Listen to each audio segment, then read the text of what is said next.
That's a big one. Bruh. It's like It's there's not a reality. as simple as you think it is. You And can't so empathize. I couldn't empathize until it was me. Your story informs not only how you can serve, but who you can serve. Correct. I refer to your story as gold. Yes. Like you mine the Mine gold in your story. That's the cheat code. Right. That is how it all works. In the movie Black Panther, the first one, in my opinion, is the best one. But the first one, his mom, T'Challa's mom, says to him, "Show them who you are." I love that phrase. Me too. I love that phrase. And in fact, throughout the movie, there was this theme, especially with Killmonger, where people would ask him who he is and he would respond with a particular phrase. In fact, even when he came to Wakanda, he was daring them, like, ask me who I am. Ask me who I am. And when they finally asked him, he spit that thing out. Yeah. He had this memorized phrase that kind of upended everybody. Like, oh, snap. Like, you one of us, for real, for real. So it's out of that whole experience, even prior to that, but that story really kind of gives credence to what I'm about to share. So for our kids, we wanted to give them something as well. We wanted them to have what we call the Nugent Creed. So we came up with this statement. And to this day, if you ask either Carson or Kenzie, who are you? They'll respond with this phrase. Nice. I am a unique and special one-of-a-kind creation with an equally described purpose to fulfill. I am Africa's heart, Jamaica's drive, and America's entitlement, living out my ancestors' wildest dreams. I am the sum total of all my experiences, all of the good and all of the bad. But the best part is my story is not finished yet. Nice. I love it. I love that. I love it. It's like I love that. Come on. It's like giving them the freedom to really explore all of who they are. Also giving them the idea, the awareness that their story's not done. Correct. Like it doesn't have to be finished here. I bring all of that up because today I want to really dive into this concept of owning your story. Owning your story. All the parts of it, the quibbles, the quirks, the idiosyncrasies, and what does that have? What is the metric for that for success when it comes on to content? So today we're going to be talking about 4 steps to define, mine, and refine your authentic brand story. And I want to share this quote as we get ready to dive in. It simply says, your authority is built on your expertise, but your community is built on your humanity. It's built on your humanity. And we're going to dive into several aspects of that. We're going to give you 4 things and get out of your way. But this is another episode of the How It All Works podcast. I get to serve you as your host. And my name is Kirk Nugent. And our co-host is Taina Nixon. Yes. And we did not intend to match today, but we are. And I love it. I love it. I think it's so dope. Yeah. When you think about owning your story, what comes to mind? Like, what is like a knee-jerk thing that comes to mind when you think owning your story? Knee-jerk is the not so beautiful parts of the story, because I feel like that's probably the only time you have to remind somebody to own their story. To own your More story. often than not, the good parts, nobody has a hard time, claiming the good parts. So that's my knee-jerk reaction. If I take a little more time, I flesh it out more. But that's what I first think of. Yeah. But one of the things that, for me, I definitely, that's one of the first things that come to mind. But since you already took that one, I'll say doing the homework. I think far too many people only know their portion of the story. Okay. So, yeah, I know that this is not a common thing, but I absolutely love sitting and listening to the quote unquote elders talk about how it used to be and where we came from and all the different things. I know that's not as in vogue. It's not the sexy thing to do. It's not sit glamorous. Down and listen. But, but I don't know what it is about me and my siblings, but we would just sit and listen.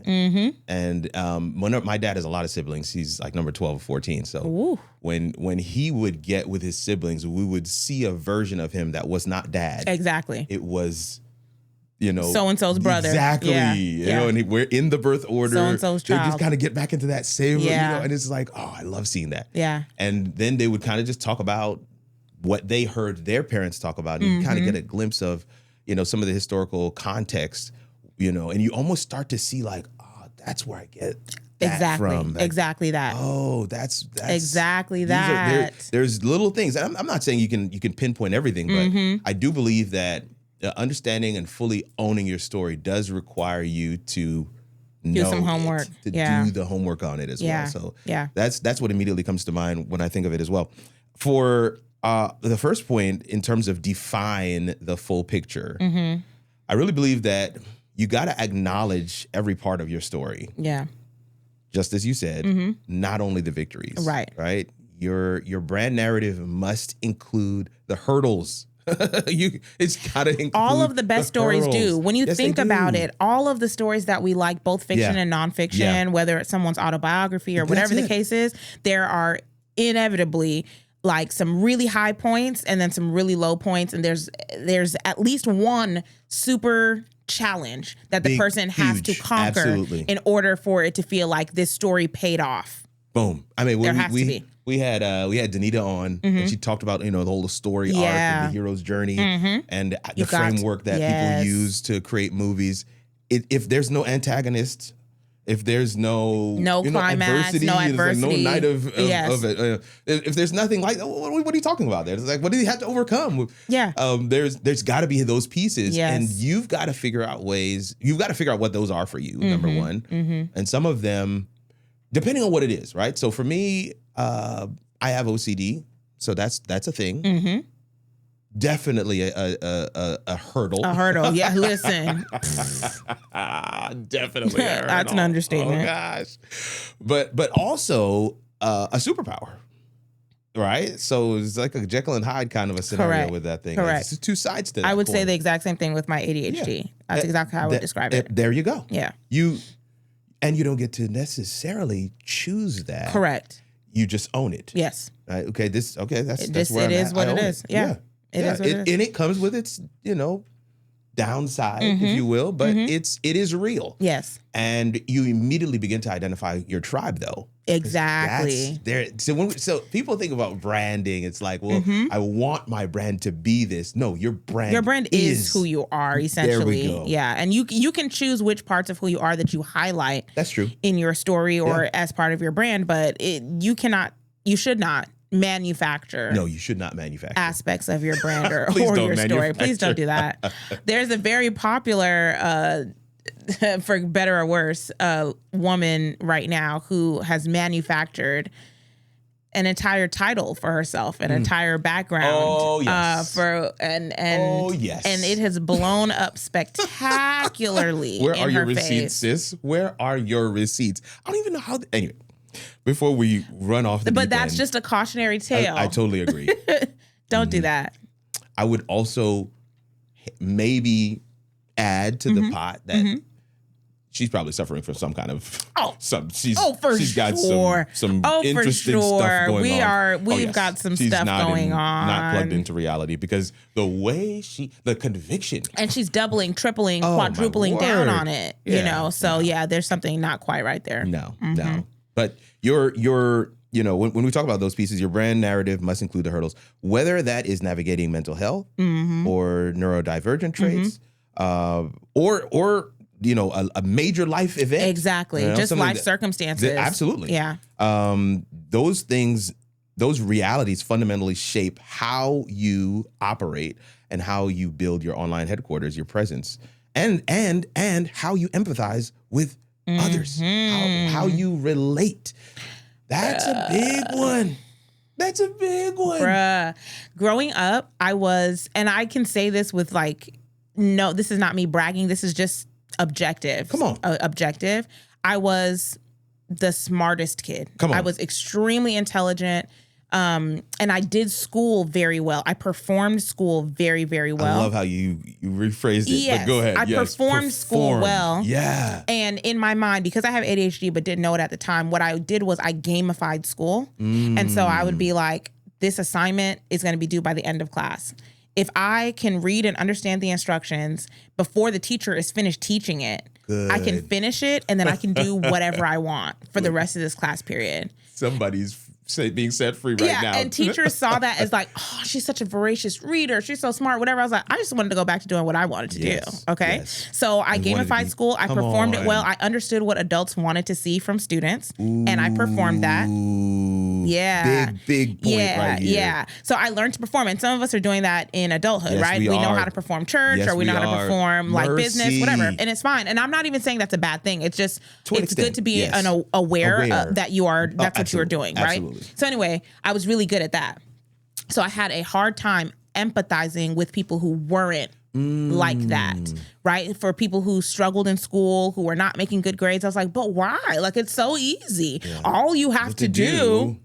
Okay. Anything that comes after that statement is your superpower. But continue. And I believe that maybe that is why God stuck the thorn in my side that I cannot get rid of.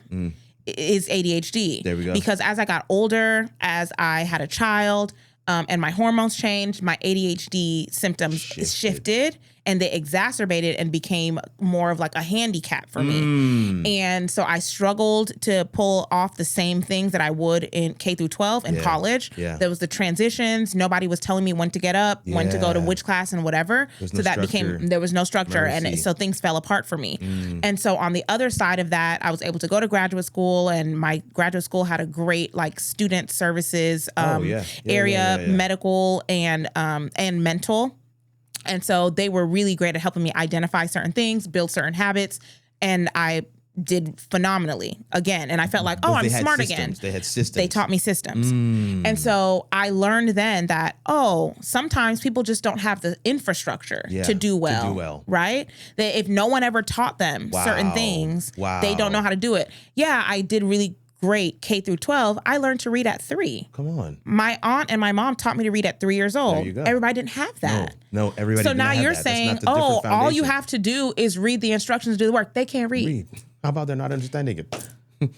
How about that? They're still sounding out the Correct. So, and I'm not laughing to be facetious. No, I'm but laughing because it's like there's not a reality. as simple as you think it is. You and can't so empathize. I couldn't empathize until it was me. Yeah. Until I realized I never learned to study. Ooh. And so I get to college now, and the same things that I would do in school, which is as long as I was listening in class and taking notes or writing, I could remember. Yeah. In college, there's way too much data being thrown at you, too much information for you to just be able to, I'm just going to listen and pass the test. And I was a biology major. Ooh. You're going to study. You're going to have to study. You're going to hit them books.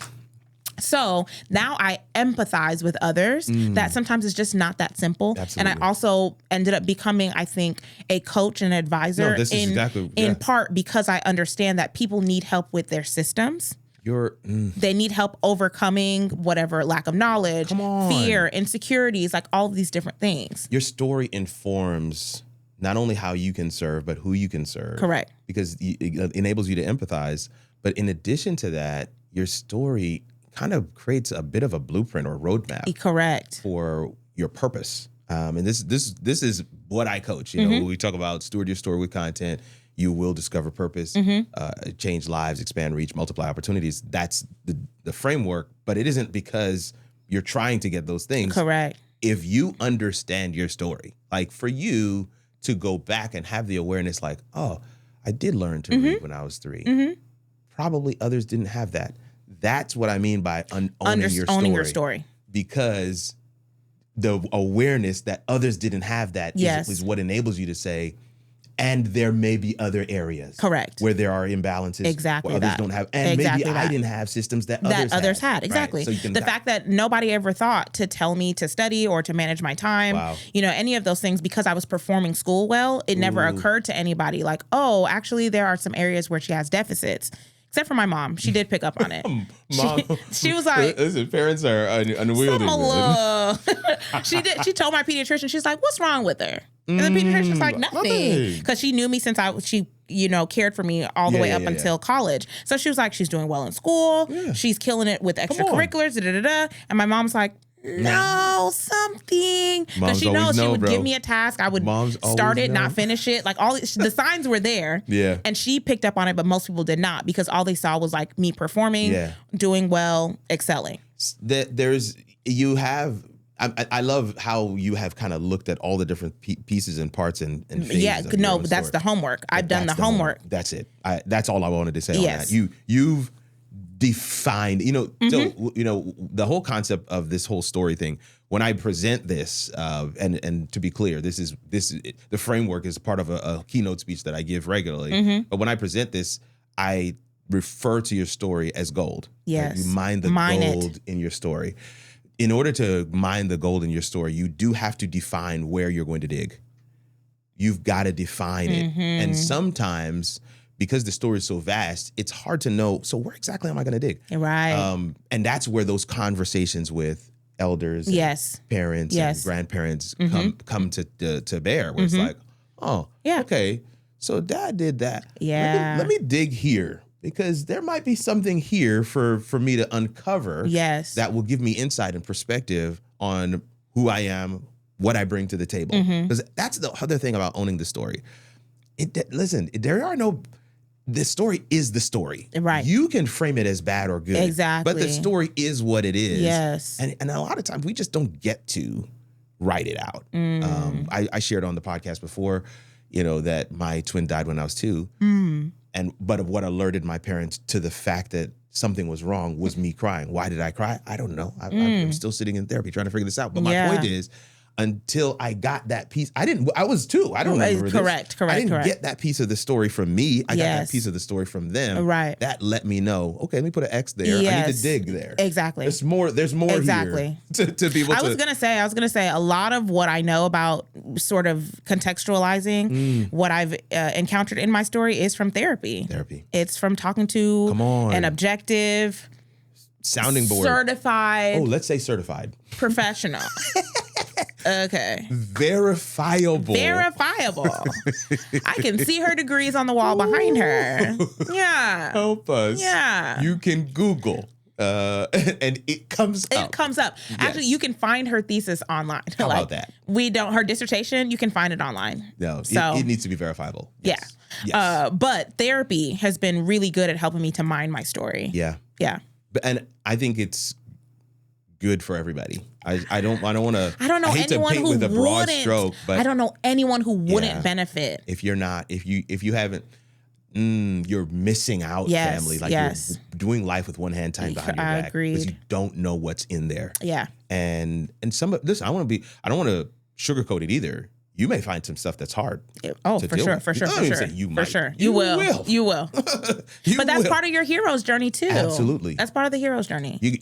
There's a healthy component of adventure you've got to have when you're doing this whole story thing. Yeah. I was like, all right, we'll see what comes I'm an adventurer now. Yeah. Like, I'm exploring the new world. Exactly. What's there? I don't have a clue. Is this boat gonna fall off the edge? Exactly. I have no idea if the world is round, but we're going to figure it out together because we're going to define this thing. So that's the define part. Define the full picture. Number 2 is mine the mess for value. Mine the mess for value. Dig into the traits you consider flaws and find hidden assets. I think hopefully that makes sense. Yes, I'm going to finish this up and I'm going to ask you a question. Me. A tendency to overtalk is often rooted in a deep, undeniable passion for the subject matter. Ding, ding, ding, ding, ding. I'm talking about Kirk right now, right?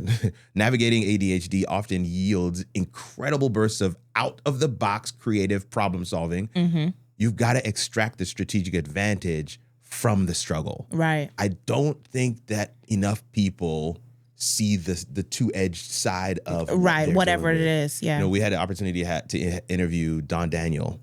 He talked about his Asperger's or autism spectrum disorder and how that thing is what causes him to look at, he sees the world in pictures and patterns, and he sees an amortization schedule, and it just jumps out at him that this is how they're making their money. Yes. This has become his superpower. That's his whole thing. But everyone would say, this is a debilitating diagnosis. Like, this is not a positive thing. But how do you pull from the struggle something beautiful? Yeah. I think that's life. Right. Real talk. That's across the board. We're not even talking about content anymore, y'all. No. This is just general life. Yeah.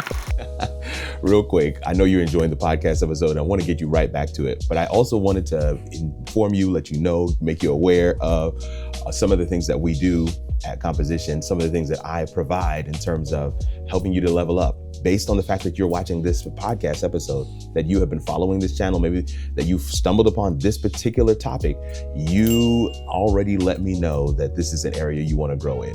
You want to establish yourself as a thought leader. You want to grow and engage an audience. You want to funnel clients to your business. Well, that's what we do here at Composition. We have the A-List Digital Footprint Program. We have clarity calls. We have discovery calls. We also have one-on-one coaching programs that you can engage in. We also have the No Video Editing Required Challenge as well. 90-minute no video editing challenge showcasing my Live to Drive workflow. All of these things are available on my website, kirkrnugent.com.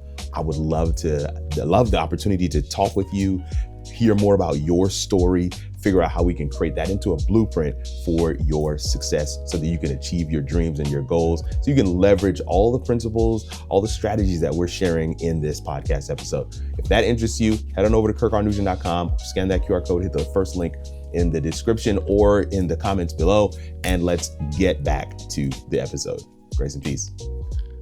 But when you're talking about it from a content perspective, it's just when you can bring that level of clarity, a level of identity and authenticity to your content, man, it's contagious. Yeah. Man. People will run from far and wide to figure out. And we're not saying that you have to like overshare. No. Or put your business out there. Totally agree. You know what I mean? Because Yes. you see that too online. You do. Where someone is just, and they need to be on a couch. yeah, they should be talking to a therapist. Yes. But instead they are oversharing their life and just, making a lot of their mess visible, but they haven't done the work to find the value in the mess. That's it. So it's just messy. It's just messy.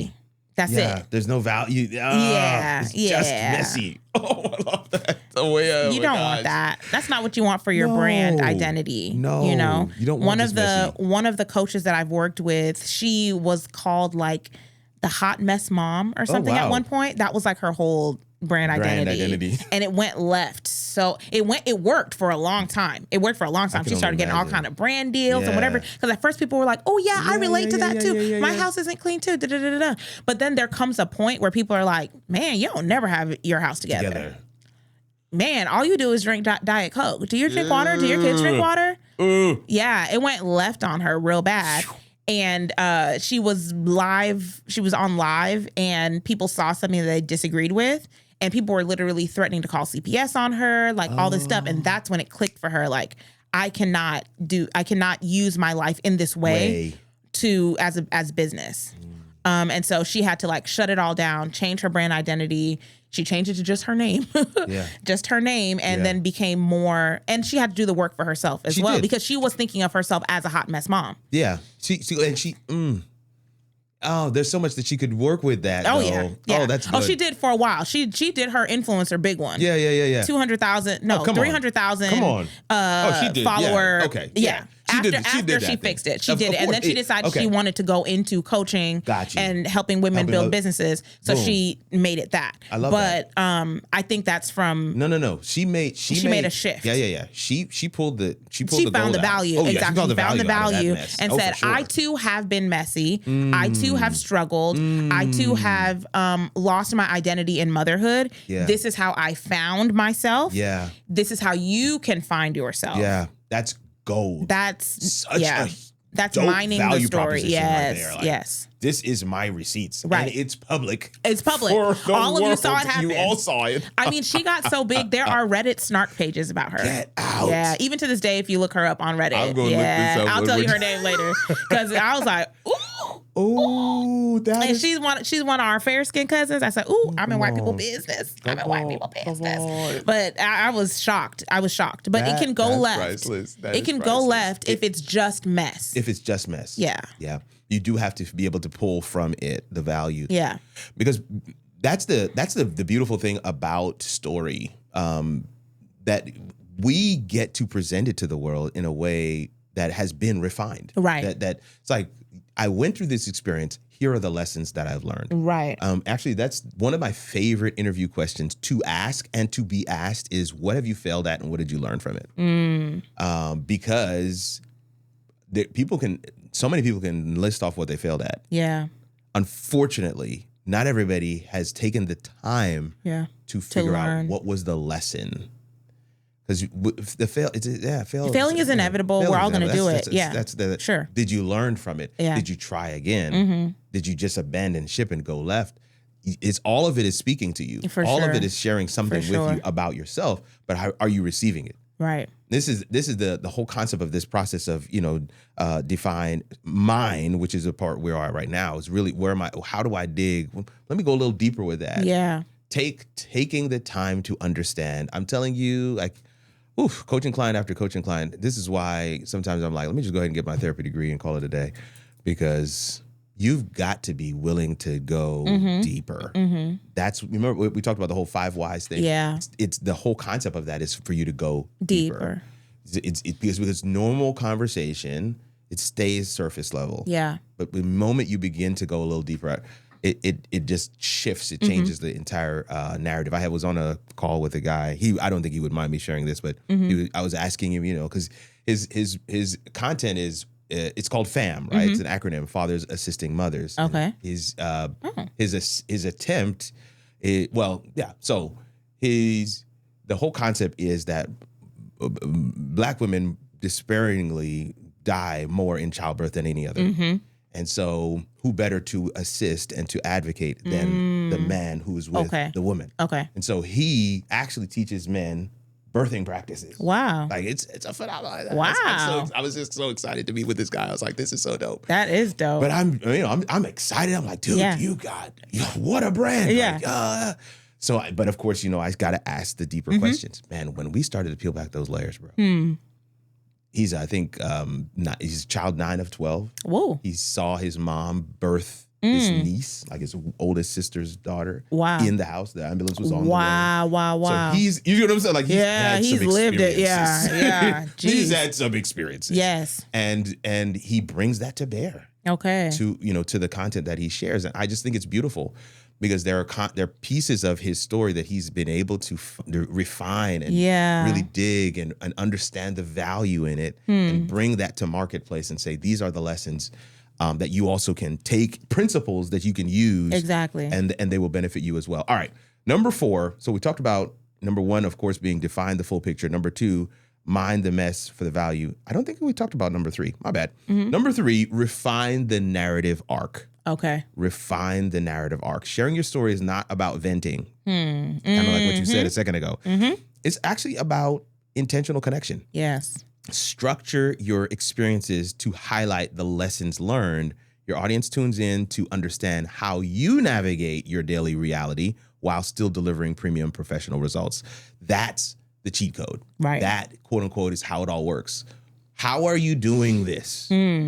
Because your life kind of looks like mine. Yeah. But I'm not. But I'm not there. I'm not there. Yeah. So how are you doing this? Right. And giving people a window into your world in that way can be wildly beneficial. I feel like we kind of talked through some of these pieces or points before, but I don't know if you wanted to add anything to that, man. No, that's exactly it. That's it. Yeah. Sharing your story in a way that is not just about venting. Right. But refining, so define, mind, refine. Those are the 3 words. Refine, after you found something in your story, you had to dig deep to get it, but after you found it, sometimes you have to refine it. Yes. Gold is not worth anything in its raw state. Right. It must be, diamonds as well. It must be refined. And refining is where you pull the lessons out. That's right. Refining is where you that's the real value that you can provide to others. Number 4, deploy the real you. Deploy the real you. So this part, I just want to read this part. It says, integrate this refined story consistently, right? Across your digital footprint. When your audience sees that you can manage a thriving brand while being completely transparent about your human challenges, it removes the pressure of perfection and gives you permission to show up with authenticity. Deploy the real you. So there is royalty in the real you. There is also mess in the real you. Yes. And the 2 can coexist. Yes. Because quiet as it's kept, most royalty are a mess.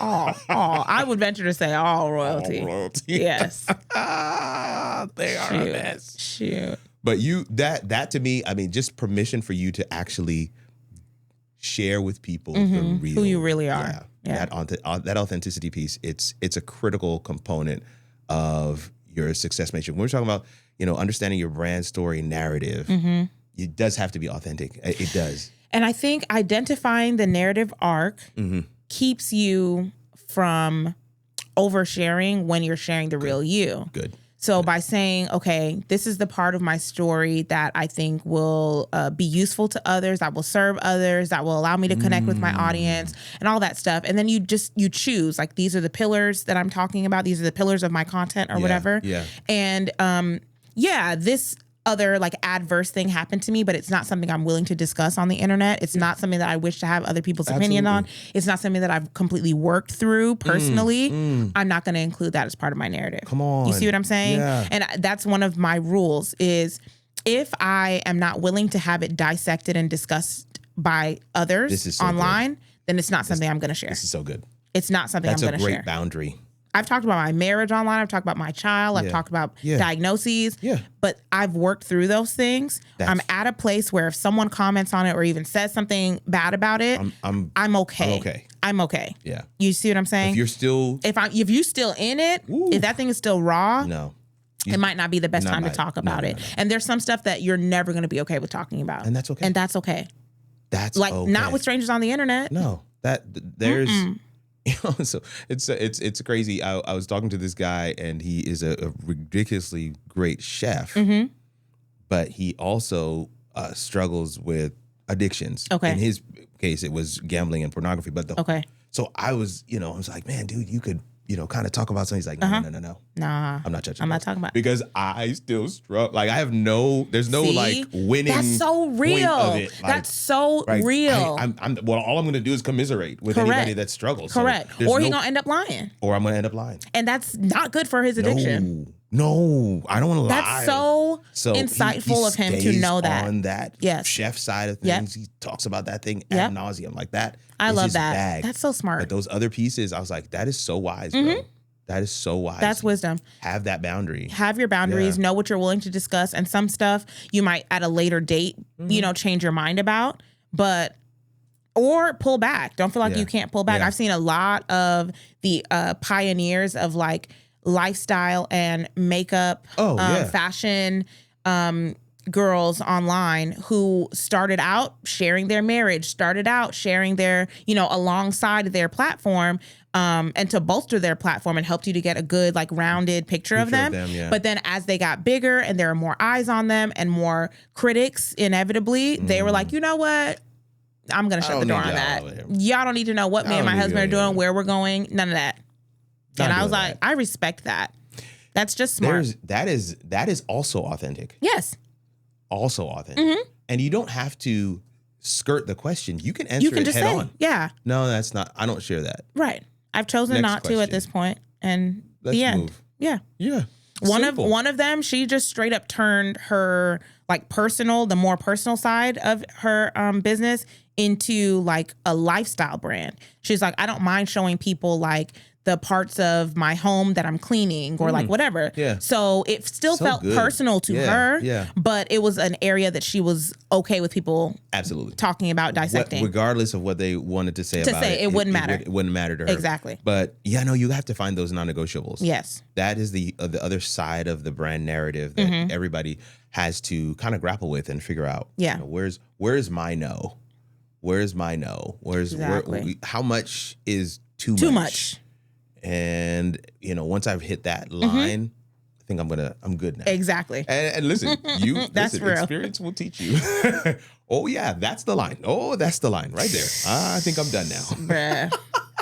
Oh my gosh. You've been there, done that. No, man, but I'll say this, man, the brand narrative, especially for the work I do, in terms of digital footprint, defining your story, all that good stuff, man, the brand narrative story is it's like a compass. It's like a true north. It's when you really do that work, you have clarity on all that you can provide. Like for speaking engagements, for being on a podcast, for doing content. It doesn't matter. When you bring that full self to whatever it does, I don't care. You can be in corporate. Yes. It doesn't matter. You don't, not in content at all. But when you have that, you know exactly what you bring to the table. Right. You know what your experience has taught you, and you know that you can leverage those principles on behalf of whoever you're working with or clients you're working for or for yourself. I feel like that's exactly what I did on the corporate side. I started out doing government, like science communication, and I was bored to tears. I was so bored. And then I found a way to like branch into social media in that same job and storytelling, because storytelling is what I really want to do. That's what I really like doing. So it was still science communication, but I wasn't doing the papers anymore. I was doing, okay, somebody else wrote the paper. How can we share that data with the public in plain language in a way that engages them, that it makes them care about what the work that we're doing? Right. So that was like my first step into like social media. And and just by sort of knowing myself and knowing what I respond to, what I am good at, and what my passions are, I was able to bring that to the workplace, even though that wasn't technically my job to begin with. That's not what they hired me to do. But I was able to fill a need that they had because they needed to. It was 2016, 2015, and my branch of the CDC still didn't have a presence online. Twitter been around, Instagram been around. You know what I'm saying? And I'm like, y'all, the public does not know. And I said, I know this because I talk to people about my job. People are like, oh, you finished grad school. What are you doing? And I'm like, oh, I work for the tobacco control branch of, the CDC. And they're just like, huh, what is that? What are you guys doing over there? And I was like, see, that's a shame. That's crazy. That's a shame. The world should know. The world should know. It's important work. This is not a secret. Correct. Yeah. And a lot of our findings were relevant to the public because that's when e-cigarettes were becoming really big. Vaping was starting to become a thing. I was like, we should be talking about what we're finding. Wow. And so, so that has sort of changed the trajectory of my career at this point. But you brought the aspects of you that would benefit the job. I love that. That would benefit the job. That would benefit the job. And that's what ended up kind of turning the corner for you as well. Literally. That opened up doors. This is what I mean when I say story is a blueprint. Exactly. I think it's necessary work regardless of who you are to understand, to define, refine your story so you can present the real you. Right. I wanted to bring that up just in case, because I feel like I'm sure that most of our audience are creators, but I am also sure that most of them are not full-time creators. This is true. Right? Like they're not doing it for a living. Boom. So this is still stuff that you can bring to your real life. That's it. To your real life. Yes. In ministry at church. Come on. Same thing. Come on. I ended up running social media for church because bringing your full self to the table in all aspects will benefit you and benefit your community, your company, everybody. Yeah. This is gold. Yeah. This is gold. I want to share this closing definition. Refining your story is the process of realizing that your perceived deficits are not liabilities to hide, but the exact connective tissue that makes your brand undeniably real. And I love that. And I hope, I can't state this enough. I really want that for you. I don't care who you are. You don't have to work with us. Yeah. Although, you could. You really could. But I really want that for you. I really want you to experience what that feels like to really own your story. Yes. I think far too many people are walking around just knowing a small sliver, a small piece. Yeah. And of course, for the African American community, there is a major chunk that's missing. So a lot of times we kind of have to try and fill in the blanks. I am privileged to know a lot more than others because of my family, like your being lineage, from Jamaica. and They're from the Maroon tribe in Jamaica. The Maroons, can kind of tie themselves back to the Ashanti tribe in Ghana. And then there's a lot more that we can kind of pull from. But all of those things bring to bear, you show up differently. You speak differently. Yes. When you have a full understanding, when you own your story. Yes. And I don't care what aspect of life you're in, corporate, speaker, content creator, man, you could be writing code. I don't care. Whatever it is. When you come with that onto, you can deploy yourself as number 4 states, man, you're in good shape. Yeah. And that's what we wanted to share with you guys today. I really hope that gave you a good amount to think about. Man, for some of you the takeaway for some of you today might be just like, yo, I need to go get a therapist. I need to go sit I hope that someone is doing that. I really do. I hope that you're doing that. That is such a huge thing. That would be a massive win. Man. Come on. That would be everything to me, actually. Absolutely. If you've been thinking about it, you should do it. Absolutely. I just can't recommend it enough. No. I think it's so useful, and it's useful in all the areas of your life. It will pay dividends in your professional life, in your personal life, spiritual, you name it. You everywhere. So, yeah. Oh, that's good. Mm-hmm. Family, this has been another episode of the How It All Works podcast. Man, really understanding, defining, mining, refining your story. It's great work. Mm-hmm. It's rewarding work. Very rewarding. It is hard work. Yes. It is hard work. But it's worth doing. It's worth doing. It's necessary work. Mm-hmm. Rewarding work. And I hope that you take the journey. I get to serve as your host. My name is Kirk Nugent. This is my lovely co-host, Taina Nixon. And we'll see you in the next one. Bye. Later.